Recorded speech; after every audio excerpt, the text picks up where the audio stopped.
at first, how did you see the first match against Serbia? I think it was a pretty tough match.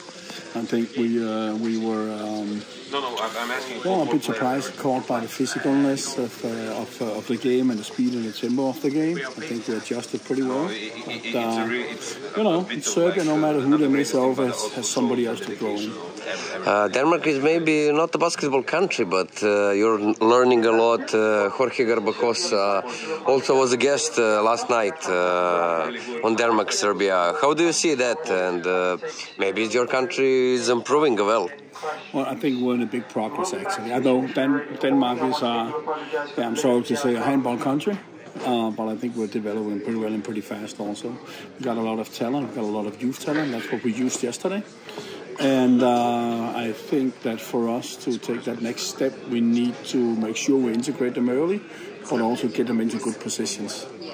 Also, maybe as a coach, it's surely great occasion to play against Svetislavu Pešiću. How do you see him and his basketball history, his successes and all of that he's carrying?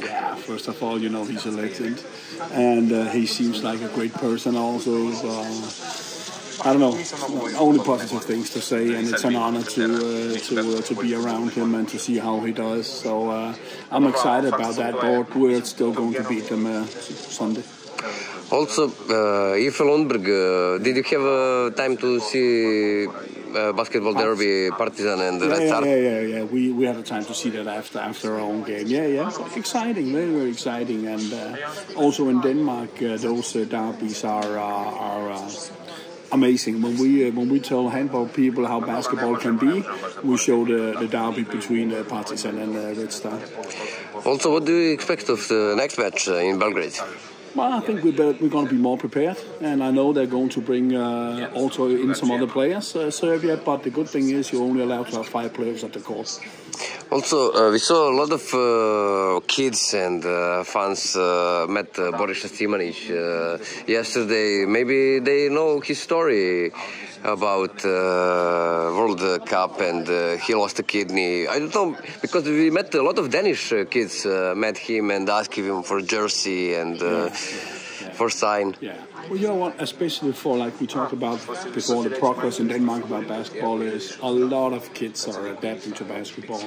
And Serbia is a great nation in basketball, and that means also the Serbian players are very exposed. So I think a lot more people knows about also Serbian people and not only NBA stars and Jokic.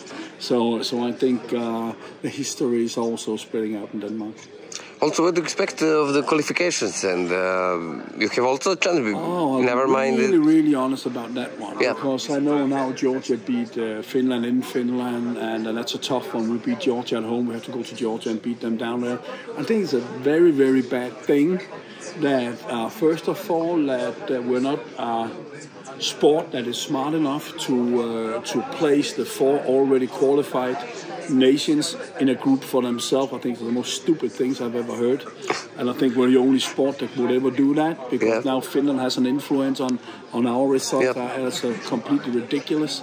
The other ridiculous thing is that you are allowed to bring in a guy that has never fully respect for the guy. It's not his problem, but you're allowed to bring in a guy that hasn't seen the country before and make him a Georgian player, and he's going to determine who's going to go to or have an influence who's going to go to a European champion. A completely ridiculous rule. I don't get it, and I think it's the most stupid thing I've ever heard. And I think the national teams are about national players. I think the clubs are about buying new players and creating and stuff like that. But if I was a youth national team player in any country, I would be concerned if that's the way you're going to develop national team basketball. I don't get it. Thank you for your time and wish you all the best. Thank you.